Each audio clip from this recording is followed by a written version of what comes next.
welcome everybody to another brand new episode of Topic Thunder. Here from the Top 10 Show. I am John Roca. And I am Matt Nost. This is a show that we do each week for our patrons over at patreon.com/the top 10 with the number 10. Head over there, join the show. They got a special email. They just send in whatever questions and topics they want us to talk about. We have no idea what they are. Yeah. And I believe it's your turn to start, man. Okay. All right. Let's start it off here. I think the first one is from Colson Coleopoulos, one of the best names amongst our patrons. He says, "Hi, guys. I rewatched Rogue One since last we spoke, and it's amazing how clear my memory is of that movie. My question is this. What are some of your favorite directors? If you can't think of one, let's say top 3. And what is your earliest memory of their work, either hearing about it or watching it? Needless to say, loved being a guest on my favorite podcast. Long live the Top 10. P.S. I sent this question the wrong email several weeks ago. I'm a real chump." Well, you're also the winner of season 1. Am I correct on that, Matt? You are correct. And if memory serves, he didn't like Rogue One. Yeah. So that is him sticking it to us, I believe. Wow. If memory serves. It's also been a while, and a lot of things have happened, it feels like, since then. But who knows? Who knows if that's the case? Who are some of your favorite directors? Well, I mean, there's so many to choose from. Do you want to narrow this? Do you want to pick a genre? Well, he said top 3. If you have a top 3 and your earliest memory of their works. So who's your top 3? Do you really have a top 3? You know, I mean, there's so many good directors. I have to say on my end, I kind of do with Akira Kurosawa, Orson Welles. And then I think it's a battle for the number 3 spot between John Ford and a couple of other great directors that I battle with overall. But yeah, this is a show about lists. So it's in my nature to create lists in my head. I know, but some of them are just so impossible because a lot of directors have their own flavor and style very distinctly. Sure. So it's, I don't know. It's such a broad idea. I realize that you do have your favorites, and so do I. Sure. But favorite directors of all, I mean, what kind of mood are you in? Yeah, right. Good point. And they're just like, if I'm in that kind of mood, well, this individual does 5 movies like that, or 4 movies, or whatever the case is. Right. If I'm feeling like mobsterish, let's find one of Scorsese's. Scorsese, great point. Yeah, exactly. No problem over there. Oh, I want a little more attention and a bit more of a thinker. How about a little Stanley Kubrick? Sure. Chris Nolan. I'm in the mood for his just the idea of, let's do a Chris Nolan film. Yeah. And there's a few that are kind of interchangeable for me. They give a lot of the same vibes. Yeah, and a lot of people have quirky sensibilities. So maybe Wes Anderson is their top 3 director, or they like Tim Burton. Or Tim Burton, right? Exactly, great point. Or if they like a talky movie, maybe they're a big fan of Woody Allen or these other filmmakers that have like very dense scripts full of conversations between actors, for sure. Maybe they're into Sofia Coppola, maybe they're into Catherine Bigelow. Yeah, certainly any number of choices to make for sure. But time's running out on my life, so I got to put I got to make the lists now before it's too late. And so for me, these are the lists. John Ford and Kubrick, I think, is the battle. I think that's a fair one to throw in for there. Sure. For Kubrick, right? For sure. Are you dying? Is that? I don't. Who knows? I'm on the back end of life, I imagine. So it's just I'm not going downhill or anything. I'm just saying it's the back end of life. So you might as well make your lists now before you start to forget. I want is everything all right? It's such a fatalistic out of nowhere. Latinos are fatalistic, man. It's in our nature. But listen, is that why? The other stereotype is that live life, man. They're spicy. We're very passionate because we don't know when it's going to be all over. That's for sure. Sure. That's true. But no, I was watching a show. I was watching something in preparation for a future top 10 or a past top 10, depending on when this drops. And it made me kind of like think about Alzheimer's and think about losing your memory and think about these kinds of things. And I'm like, wow, what it might be interesting to lose it so you can rediscover these movies again. Or you may be in a situation where you never even remember that you loved movies and we never even watch them. And so what's that situation like? So and I was speaking very rudimentarily about Alzheimer's because I've had no personal experience with it, but just the idea. So in my mind, I was thinking to myself, well, shit, well, I should lock down some things in my mind before they go. I should savor them a little bit before, just in case it happens. You never know. I knocked on wood. We all do that in our own ways. You know what I Mhm. do? It's a random thing like that. Yeah. Every once and again, I breathe deeply through my nose and whatnot and be like, dude, it's good not to be sick. Because every time I'm sick, I have the thought of I take it for granted. And now over the years, I just every once in a while, like, yeah, this is nice. Like I am appreciating because I know what that shit is like. Yeah. I've had bronchitis a couple of times where I've had to go to the hospital. Oh, yeah. And you're just like, dude, the next time I breathe, I'm really going to take in that breath. Yeah. Yeah. That's I'd say, man, I've had bronchitis so much over the last few years. That's what made me scared about COVID. I was like scared about getting it, you know. Dude, bronchitis can be brutal. Oh, dude, it could lead to mine led to walking pneumonia for 2 weeks years ago. I think 2013, 2014, something like that. Walking pneumonia for 2 weeks. That was the worst I've ever experienced that shit. You know, because no, thank you. Walking to the Chipotle 10 minutes, it felt like I'd run 26 miles. Like it was so exhausting. So yeah, that shit's no joke. But anyway, for me, I would say Orson Welles. The second I saw Citizen Kane, immediately understood a style, an auteur type thing. So I always watch for that. For Kurosawa, Seven Samurai. Those are the two films that really got me. And for Kubrick, it was Space Odyssey, 2001. Mm-hmm. When I saw that film, then I knew like, oh, okay, this is immediately one of my favorite directors. And with John Ford, it's tough because there's so many great Westerns, and he just makes great Westerns. I don't think there's necessarily a distinct style, but he certainly makes great Westerns. So I don't know if he's an auteur necessarily, but certainly the other three are. So that's what I would say. I would say he is. I think anybody that gets to that prolific a level, doesn't matter what type of thing. Like Michael Bay is an auteur on some level. Truth. Yeah. He has a sense of style. You may not like it, but Steven Spielberg is an auteur. Absolutely. The sun is all over his movies for sure. Yeah. But it's just like unique style. Once again, if you buy into whatever they're selling, it works for you way more on a much higher percentage. But Guillermo del Toro, there's some people that their all-time favorite. They love everything that he brings to life. And we said before, Wes Anderson. Yeah. Just anyone with a very distinct sensibility. Or Paul Thomas Anderson. Paul Thomas. Right. Paul Thomas is great. Yeah. There's a million of them. It depends on what mood. Sometimes I was thinking about it. It's like, sometimes I'm genuinely in a Paul Thomas Anderson or a Steven Spielberg mood. Yeah. Just I can watch any one of 4 or 5 of theirs. Which one comes up first when I search, for that individual. Right. That top 10 list would be brutal. It would be. It'd be brutal. Oh yeah. The battles we'd have over that trying to combine it too would be so brutal. That's for damn sure. Yeah. I'll tell you this much. Orson Welles is not making my list. It's nothing against him. It's just look at all these other guys. Sounds like it's something against him. 6 or 7 movies from this guy versus I appreciate what you did. Oh, it's nice what you did and all. But it's like when you look in the context of cinema and everything that he was up against and then, whatnot, the backstory and the technical aspects of it. I totally get. I just, if I'm being honest with myself, it's like, well, that's fair. You know what? I can go watch Scorsese, XYZ, and write down the list. Right. I love it. I think Paul Thomas Anderson was a great one to suggest, brother. That's someone who is completely becoming he's one of my favorites. Yeah, just one of the greatest ever. And didn't Sam Mendes do 1917? Wasn't that Sam Mendes? Yeah, that's Mendes. So he could be another one for sure. You brought it up before, like the talkie sensibility. Anything that Aaron Sorkin has his fingerprints on, you probably just think is heaven. Certainly. Yeah, if you look at Mendes, American Beauty, you can make fun of that, I suppose. Road to Perdition, though. Skyfall. Jarhead, Revolutionary Road, Away We Go, Skyfall, his King Lear, which I never saw, Spectre, which I liked, and then 1917. So yeah, that's a lot, man. It is. Yeah, I never saw his King Lear. Interesting. Was that on stage? Oh, it's on stage. It was in National Theater, so different situation. But did you ever see? I just saw a trailer for it randomly.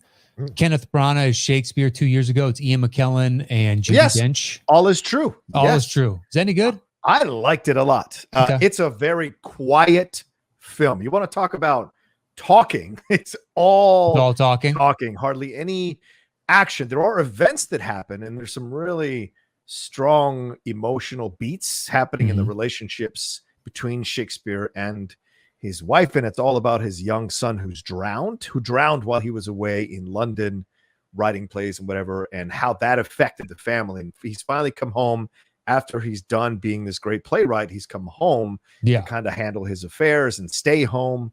And that specter of that relationship comes up, and it threatens to fracture the family and all these other kind of indirect relationships that are there in the town. So I think I saw it on a plane back from when I went to Australia for that Mortal Kombat thing.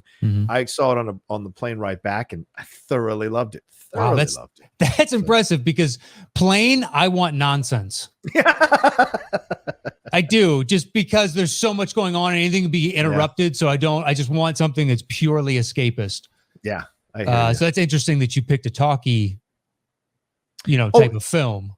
Yeah, because all the lights were off. It was that section where like they let you go to sleep or whatever, and everybody goes to sleep. So I had the noise canceling ear for the Bose. I can't hear a fucking thing on a plane. It's brilliant. I can't recommend it enough if you fly a lot.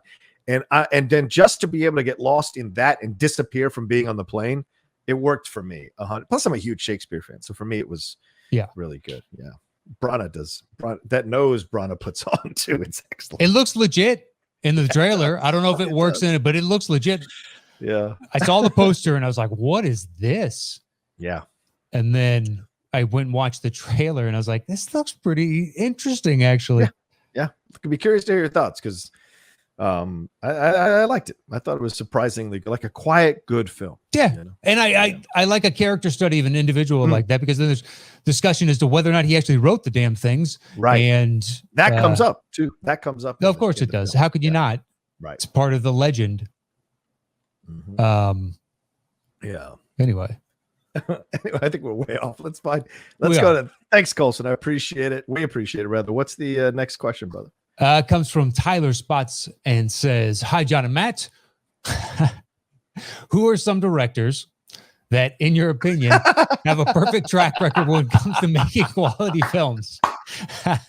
Some that come to my mind are Edgar Wright, Paul Thomas Anderson, and Stanley Kubrick. How can we leave him off Edgar We Wright? forgot Edgar Wright. We forgot Edgar Wright. Admittedly, it's easier to have a perfect record when your filmography is only a handful of films. So I'm curious to see if you guys come up with any names that have a huge body of work. Also, who are some of your favorite up-and-coming directors who might only have one or two films under their belt? Personally, I've been impressed with the directors making films for A24, with Ari Aster and Robert Eggers being standouts. Those are names that get me excited when I hear about new projects, and I'm curious to hear you guys come up with who you come up with, rather. Thanks for all the excellent content. Have a great day, Tyler Spots. I think we answered this one, Tyler. Well, Tyler, see you above. See you above. Technically, I read your question. We covered about 75% of that already. Pretty much, yeah. Are there any new directors that stand out to you? I mean, Ari Aster and Robert Eggers are great suggestions. Certainly, The Lighthouse, and I think Ari did Hereditary as well, and Eggers did The Witch. So, are there any young ones that you like? I'd have to look up specific films, and then because I can't think of the off the top of my name, or top of my head rather. Can't think of the name off the top of my head. Yeah, A24. After having discovered who they were, they've got a nice body of work, but I don't know many of the directors that I've worked with. Right. But outside of the brothers, can't remember. Anyway, go ahead. Yeah, sorry. I was going to say, I like what Greta Gerwig did, with Little Women and with Lady Bird. Got to throw in, obviously, Jordan Peele, right? With Get Out and Us. Would Taika count? Taika would totally count. Yes. Only done a few films, so I think Taika would absolutely count for sure. Alex Garland, who did Ex Machina, and Great Annihilation. Call. Great call. Those are good ones too. So just going off this list here, and the Safdie brothers, they did that. That's what I was trying to think of. Safdie, they did Uncut, and then did the Robert Pattinson one. Good Times, right? Good Times, right. Which is interesting. Yeah. It got hyped up to where the Robert Pattinson is crushing it, and I saw it and I was like, it was good. Right. I just think people were like, "Oh, he can do this." I think that's how they approached it. Although I never really saw him as coasting on his good looks, he just got into a property that undercut potentially his, I guess, artistic standing. But it was also Twilight. What actor is turning that down? Right. With all that money they're making. For Yeah. Sure. The Good book point. is a massive bestseller. This thing has a huge fan base built right in. Yeah. Yeah. And it could end up being like the Leo DiCaprio, where all the women fell in love with you at a specific age. And then you carry them as a fan base for a long time. Yeah. Good point. Let's see. And that's speaking as a Leo fan. But yeah, the stands were women early on, as far as I remember. Yes. Or for DiCaprio? Absolutely. Yeah. Yeah. Let's see. I'm trying to look at some young directors here that are up and coming. I mean, Judas and the Black Messiah, Shaka King did a nice job with that for sure. Yeah, but I mean, the others that you mentioned before have 2 to 3 under their belt now, where you're like, that's this guy or this gal, whoever it is, has something here. That's a good point. I'm not saying you can't do it again. I just give me a second. Yeah. Let me catch up. Yeah. That's an excellent point, actually. So yeah. Interesting. I don't know what else he's done. I mean, anyway. Bong Joon-ho, right? You got to mention Bong Joon-ho a little bit. I mean, I don't know how up and coming he is, but certainly now crossing over. Well, to Western audiences, they would consider him, I would assume, a new director. Yeah. Right? Yeah. And I'm not saying as some elitist. I just know I've seen a couple of his previous, but people didn't know who he was here. Right. Yeah, exactly. Well, okay, I think we've answered that one because we kind of answered the one before. Yeah, we kind of did before. But okay, Tyler, thank you for the great. Do you want to take the next one? Yeah. Let's see if we got some. Yeah, I think we got a few more minutes to do this one. All right, this one's from Chris Lemke. Hello, he says, "How's it going, guys? Hope everything is well. I'm curious that since both of you are such well-read, scholarly gentlemen, if there is any particular story, book, or plot line, either fiction or nonfiction, that you feel is necessary to make a film or television show about. If so, what would be your vision for it?" Ready with Wikipedia, Lemke. So what do you say there, Matt? You got a particular story, book, or plot line, fiction or nonfiction, that you feel is necessary to make a film or television show about? I kind of wish. Did you ever see Marco Polo, the Netflix show? I never did see that one, but I heard good things. Not great, but good. Well, the thing is, if you trimmed off, if memory serves, like 30% of the cast, and those storylines, I think you have the heart of a really interesting story. But I understand why they brought in the other elements, because it gave them the ability to like go to battles and have more action in the series as a whole a little bit. Yeah. At least the looming threat of it. So there's always this military presence, but a lot of it was over the top. Whereas Khan and Polo themselves, they have an amazing chemistry. And it's what's his name? The gentleman, I believe his last name is Wong, but he was in Benedict Wong. Wong, yeah. And he plays Khan. Okay. It's not Genghis, it's one of his sons. I think it's Kublai, but I can't remember specifically. But it's like really interesting, and if they kept that storyline, the palace intrigue and whatnot, just to see somebody that's kind of a god on earth, and one that a lot of people probably don't know anything about. Yeah. I really had hope for that, and then they canceled it, which kind of made sense. I mean, they put a lot into the production costs. Yeah. But anyway, that was interesting. Let's see, what other particular fiction or nonfiction? You know what I think would make a good TV shows if they did a 8 to 10 episode Sherlock instead of these one-offs in essence from the BBC. Right. The hour and a half episodes. Yeah. There's like 3 per season. I'd like a more extended. Yeah. I like that character a lot though. Well, people seem to like Elementary, and those were. Oh no, I'm a fan. That was a whole season, but certainly it's a different approach to that material. On some level, I think Johnny Lee Miller's interpretation of Sherlock is the best. Wow. Yep. Oof. All right. Just the motivation. I haven't seen it, so I can't judge it. So though the motivations for his character to be the way he is, and what he struggles with, his drug addiction, kind of rings of truth in the midst of this. It's a CBS procedural. you know, but I like the motivations that they built in. Anyway, go ahead. How many seasons did that run? See, that ran like 8 seasons, or maybe, but the last 1.5 were spread out, I believe, over time. We caught it on streaming, like at some point. Yeah, but early on.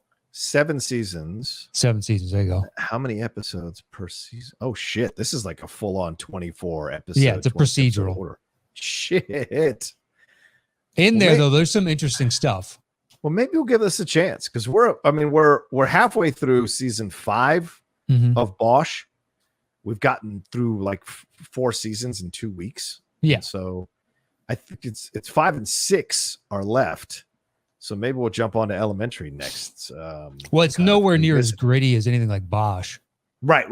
But it's a good like palate cleanser, so to speak. It is. And it's a little whodunit, and you're trying to figure out. At least we did while watching it. Oh, I think it's got to be this person type of thing. Yeah. But the through line of it is, look, for a CBS show, it's pretty decent. Yeah. There's some good storylines in it. And for that is so long as you don't come in with the expectations of this needs to be, The Wire. It's like, it's not. It's on CBS. Right. So you come in with different expectations. Yeah, I haven't really liked any of the CBS procedurals except for the first season or 2 of Scorpion. I liked Scorpion. Oh, yeah, I didn't see it. And then it became Let's Get Cute. And then it became a standard CBS procedural. I gave Hawaii Five-0 a season. And by the end, I was like, I can't do this. But normally, like Blue Bloods doesn't work for me. Normally, the CBS procedurals almost never work. But this one, maybe this one. Because I hear good things, not just from you, but a number of people who say Elementary is actually really good. So, yeah, maybe. But you go in with the right. Did you ever watch Evil? That was actually kind of interesting. No, what was that? That was on CBS. It was only like 8 or 10 episodes. Okay, it's been 1 season, and it's been a while. I think season 2 is coming out at some point in maybe 21. Right. But that was pretty dark for CBS. Okay. Evil. All right. Evil. You know who was in it? Anybody note? The woman, I don't know. The guy is Luke Cage, one of the guys. Oh, and the other dude is a great character actor. I'm assuming he's Middle Eastern because that's more than likely some derivation. Asif Manvi. Yeah. He was on the Daily Show for like 2 years. Yeah, he was a correspondent there, but he's been in like a character guy now, floating in and out of stuff. Totally. And then the evil guy was the evil guy on Lost. I like him. He's good. Linus? Yeah, Linus. Oh, Michael Emerson. Yeah. Okay. He's good. And he's back to like, it's the God and the devil and their agents here on Earth. Really? Okay. Through the guise of Luke Cage, that gentleman. Yeah. Mike Coulter. Yeah. It's unfair how handsome that guy is. Anyway, moving on. I agree. He's very attractive. It's not even fair. It's like it's a level playing field that does not exist. Anyway, he plays a priest that leads an exorcism team, and she is a psychologist and a skeptic. And then the other guy is a tech specialist who tries to figure out if there's anything going on in the exterior that might be manipulating this stuff. Okay. And they run into, it appears to be demons. This is on CBS. It's not bad. Okay. Yeah, the girl. I kind of wish it was on HBO. Oh, okay. Because you could have gone farther, or did it have that vibe? A little. You could have gone a little bit darker, and I think it makes it just that slight. You don't need to go hardcore horror. Right. But they bring in this demon element it does its job, man. It does its job. It's pretty impressive. So I'm, once again, it's CBS. Right. But they're chasing down Michael Emerson, basically. Is that right? Kind of? No. You don't want to give away too much. Okay. Yes and no. Okay. All right. Fair. Oh, shit. And it sets up a nice scope for the next season. Like, all right. Wish this was on Netflix. I'm looking at some of the pictures for it. Pretty intense stuff. All right. It's not bad. The lead woman is Dutch, Katja Herbers. I think she had maybe a small part here, there, and other things, but I've never seen it before. Holy shit, it's CBS procedural. So how many episodes is it? It's a short run. Okay. Were there? Okay. Season 2 is coming. Yes. That's why. Oh, so okay. Got it. So how many episodes? 10? 6, 7, 8, 9, 10. Yes. 10. No, 11, 12, 13. Looks like 13 episodes, 13, which makes okay. so much sense. Number 13. So I guess there'll be 13 in the second because it says there's 26 episodes total on IMDb. Okay. So yeah, because I guess the Yeah. season 2 premiere is apparently later on this month, June 20th. Well, There you go. I knew it was sometime coming. All I mean, I didn't set my clock by it. I ain't, that's a rare occurrence when I do that. The Loki, yes, because it looks super interesting. Loki looks fantastic, dude. It really does. Yeah. This is the one I've been most hyped on since I saw the release of, and be like, look, WandaVision, it's kind of panned out how I expected. WandaVision would be interesting, and it was. Yes. Falcon and Winter Soldier was meat and potatoes superhero. Nothing wrong with that. Yeah. I mean, it's growth for the characters and whatnot, but it doesn't have the fantastical elements that you do in WandaVision and what I assume is going to be in Loki. Yeah. So that's what kind of drew my eye. It's nothing against Falcon or anything else. Right. Of course. Did I try to give Bad Batch a try? Couldn't get through the first episode. Yeah, I'm fine. We're doing the reviews on my channel with the Geek Buddies, and the numbers are not great for the reviews, and the reviews for everything else that we've done from Disney Plus have been pretty good. So I think this is across the board because I'm looking at other people's YouTube channels, and the numbers are down for Bad Batch. So it seems like you're not the only one that isn't like too into it. And to be fair, it's kind of a niche part of the Clone Wars, right? These aren't. Yes, you get the clones, but you don't have like Commander Cody or Rex or the big Jedi involved. And I think that affects viewership a little bit overall. Plus, how many Star Wars fans are like, yeah, let me have Expendables in Clone Wars. I like it, but I don't know how many nerd fans are actually be into that.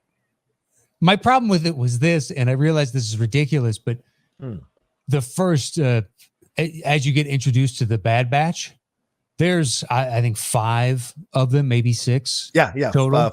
5. Yeah. And so it's droid army, those droids that are really ineffective. And I don't know why the Empire ever spent money on mining the ore and turning it into metal and everything else. It doesn't make any, but whatever, that aside. Yeah. There's a platoon of those and 2 or 3 of those hover tanks from Phantom Menace. Oh, yeah. That the Gungans take out at the end. And these dudes, one dude runs in and just puts his shoulder into it and pushes off the side of the cliff. And you're like, how do 5 guys destroy an entire platoon? If everything about we know about the clones is maybe not the best of marksmen over time. Right. And these guys are just the super, super duper elite. And like, all right. I realize that I'm drawing a weird line in the sand with you, but I am. It's just, this is, if this exists plus Jedis, how did you lose? It doesn't make sense because the droid army is pretty pathetic unless they send in destroyers. Yeah. Which I don't know why they don't just make nonstop destroyers. Those things are pretty fantastic. It doesn't make sense. Yeah. Don't get me started on that droid army. That droid army is, it makes no sense to me, that droid. It doesn't. The Roger. Yeah. And it's like,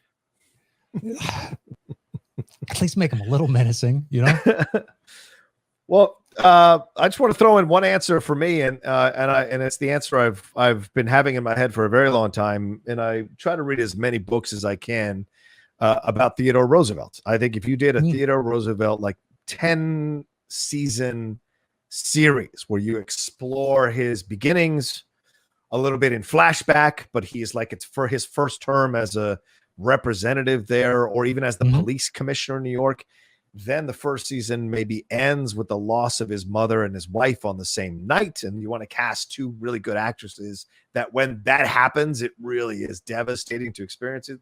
Then you go into the second season of him going out into the wilderness to deal with the grief of their loss, becomes this frontiersman, this rich, spoiled white kid dandy becomes a frontiersman, forces himself to put himself through this experience, and then comes back to New York in the 3rd season. What is that like? And then goes into politics. What's that like? Becomes president. What's that like? Is almost assassinated. What's that like? Comes back, retires, and then like tries to come back to become president again and fails.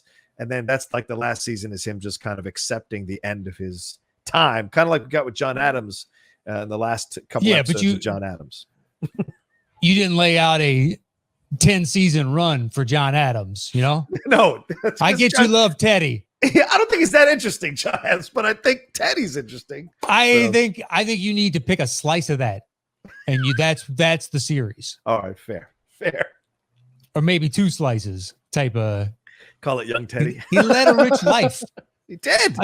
You tell me you don't want to see an entire season on the Rough Riders? That's what I'm saying. That's what I'm an entire season. Give it to but I think we would be in the minority because Westerns don't do well overall, and that's what we're asking for as a president on a Western, and it actually happened. Look, do I want to see the speech where he gets shot and people are like, you need to stop, and he's like, you need to back off, motherfucker. I am finishing this, and speaks for another, what was it, 70 minutes? Yeah. It was 90 minutes, like something ridiculous. Yep. Wearing a suit. The bullet was in his speech. It had put a hole through his speech. You can't write that shit. He did it extemporaneously. Yes. You can't write that. Yeah. You can't. If you put that into a script, all these things, it just wouldn't make sense. Like this dude he's Forrest Gump. Yeah. There's a great book that I finished reading last year that goes into when he went into the Amazon with his son. Exactly. And what he experienced there and all the madness of that expedition. So yeah, 1,000%. Teddy is rich, and I have yet to see anybody do an interpretation that I enjoy. I know Tom Berenger did a version of it years ago, and the actor who did it for The Alienist is all right, but he ain't Teddy, man. Teddy has this energy. Yeah. You got to find the actor that has this charisma, man. And so I didn't think he had that Teddy Roosevelt energy at all. So anyway, all right. Well, there you go. That's I think that's a good set of answers for these questions that have come here on the Topic Thunder. Thank you, Lemke, for another great one. We're down to single digits on these, ladies and gentlemen. So please, if you got thoughts, everyone's going back to possibly work or going back to the theaters, going back to some semblance of normalcy. Send us your thoughts and comments. Send us your questions about what's going on in your world. What do you want to find out? What do you want us to talk about? So many of you say that our off-the-cuff stuff is what you really enjoy about the show, along with the countdowns, of course. So instigate it, initiate it with some of your great questions. We love the stuff you guys send. Yes, so please do. And head over to patreon.com/the top 10 with the number 10 and join us over there and be part of the show. That is it for me this week. You can follow me anywhere at Matt Nost. You can follow me at The Rocha Says on Twitter and on Instagram. And we're out of here. Take care of yourselves, and we'll see you next time for another brand new episode of Topic Thunder.